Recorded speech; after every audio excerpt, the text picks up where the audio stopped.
Let's bring in Dr. Sam Amadi, a Rise News analyst, and he's a lawyer too. Sam, very warm welcome. Maybe we should start with the Asuu crisis. You know, it's absolutely it's not ever cherry news when you talk of academic staff union of Nigerian universities. They are probably the only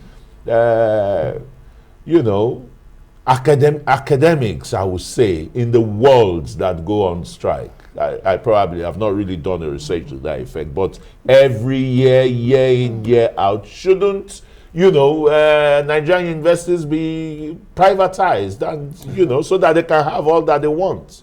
I think the problem is that usually university education used to be a problem once it's unionized. If you look at Latin America, they struggle over education, usually around curriculum, usually around payment, but you don't normally see strike actions that result in closure of university. So in a sense, people are worried that maybe the model we are running, the model of federalized universities, where you have one union and then the government as a sole employer negotiating in a collective bargaining, might be part of the contributing factors. But again, the debate has always been that, look, public university education is a public good, and privatizing, depending on what we mean by privatizing, under OBS, as Minister of Education, we talked about voucher, which is what they also use in the UK, US, and elsewhere. We talk also about non-profits, farming them at concessioning schools, unity schools. So the question is, what happens to university? Now, some people take the view that university is not really, if you look at the basic education requirement, that must be compulsory. University education is the kind of public good that can be privatized and personalized. People who want to go to university should be able to pay for it. Now, if you look at the fees we pay in a university, if you look at the fact that everybody wants to have university education, even though in developed economies, there are actually people who don't have university education and who function very well.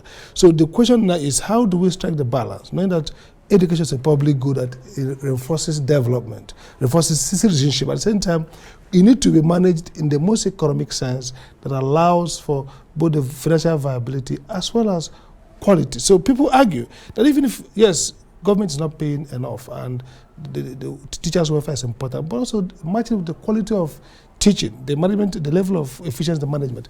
So this is really like a big problem.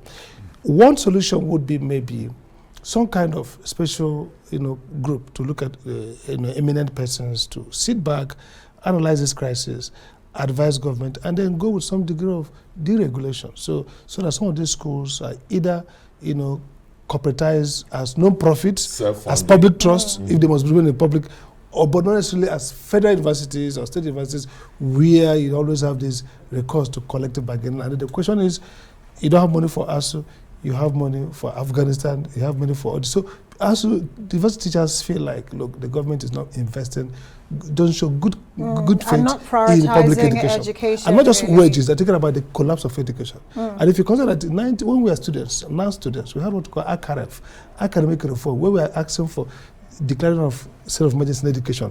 20-something to 30 years after then, we are still talking about the same emergency on the education sector. Which is quite sad, especially when you compare Nigerian universities to universities even in the West African sub-region. Ghana, for instance, we're seeing how many students from Nigeria go there to get good quality education. But what they pay. They do it's pay not for free. it. Of course, it's definitely not free. You have to pay for it. Yes. But privatizing the universities is definitely not a solution. How many people can really afford the private universities in Nigeria? It's a matter of choice. But at the end of the day, Dr. Sam, let's look at the fact that, Asuu seem to always go for the strike option as the way out of, its impasse and trying to get the government, to really come to a table. But at the end of the day, what other options are available to Asuu, one? And also, what are the long-term effects, really, of the strikes? This has become too incessant. Every year, there's one or two. In fact, these strikes are leading to the degrading of Nigerian university education. Yeah, the quality. Globally. I mean, how can you, by the time they resume, they have to crash program and students just pass the exam. Okay, so you're going to have every year students not properly taught. So I think strike is a double barrel attack against the system. Asuu wants to protect the system. At the same time, strikes ensure the system collapse. But so the long-term disadvantage of or impact includes economic development.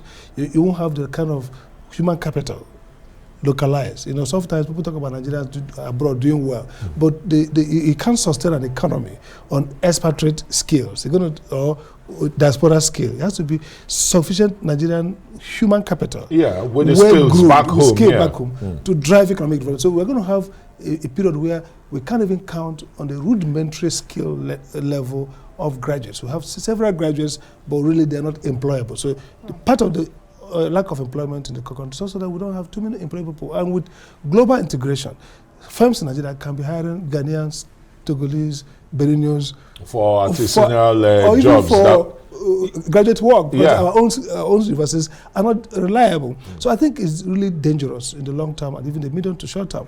But again, what alternative exists? It's a question of, ASU feels that the federal government does not listen. You see, a government that's not responsive to public opinion, not just this government, Nigerian government, somehow they accept to go to the street. That's why they quickly respond to NUPENG, to NLC, because these groups have the capacity to injure production where tangible wealth comes from, oil sector, public service. But ASU, they are damaging the intangible wealth of the country, which is human capital, and this government does not respond. So ASU finds itself probably forced to use strike option, because the other options which are available, for example, if you say work to rule, you know, it's entrenched in Anglo-Saxon labor practice, laws, that work to rule. But if you look at elsewhere, where there are more partnership and collaboration in the continental Europe and of course in the Scandinavian, the tools a lot more. There's some kind of co-ownership of the workplace, of university, so that it's not a winner takes all. So you don't just go on strike and shut down the system, but you create a process in which you engage and build a partnership, and then, you know, advocate without necessarily doing this kind of maximum damage on institutions. Okay, let's quickly look at the currency in the Federal High Court judgment by Justice Ian Dekwo.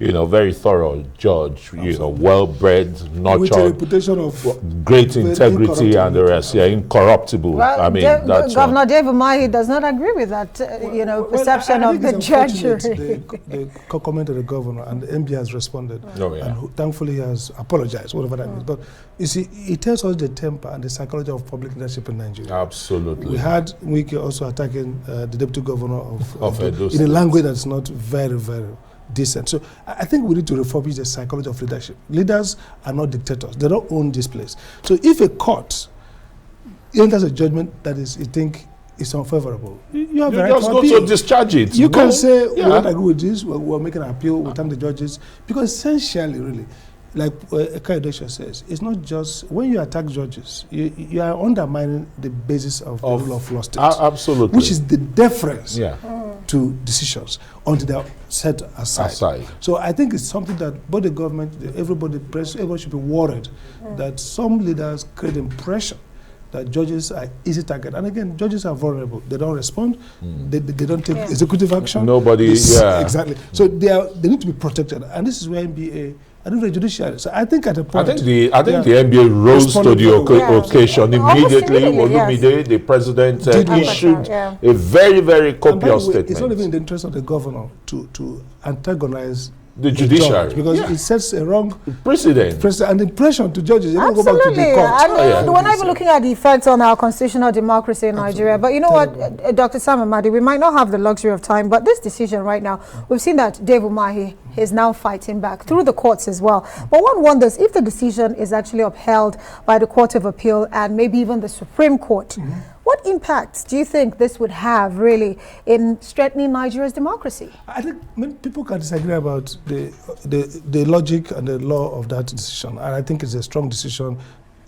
For now, we can't preclude what the Court of Appeal will say. But one thing is clear, the spirit of the campaign damages democracy in three ways. One, it doesn't allow them to build a political party. The Nigerian democracy is based on political party. So if people have the leisure and the luxury to change parties whenever they see, ideology does not allow for ideological development. So that's why you see the parties in crisis. Once people don't get what they want, they flip off to another party. So I think this judgment, if it's sustained, would create a cost, put a cost on this behavior. And we can see people digging deeper, waiting on, working with their friends, compatriots to build their party. The idea of democracy is that the parties should aggregate interest. Now, if the parties mean nothing, then you are changing citizens who vote for those parties. So if the party says free education, others says no free education, I will vote for free education. And then you get into power and you move to the one with no free education, then that means you are ruining our fate that this is what we wanted to get. So I think these decisions will, over the time, clarify electoral democracy, especially as it relates to the behavior of public office holders. Very well. Maybe Asuu members too should start aligning with political parties so that they can call for free education and the rest. Some of us have bills to pay at Harvard University, even with a 50% scholarship, you understand. Dr. Sam Amadi would have to say thank you so much for joining us tonight on the program.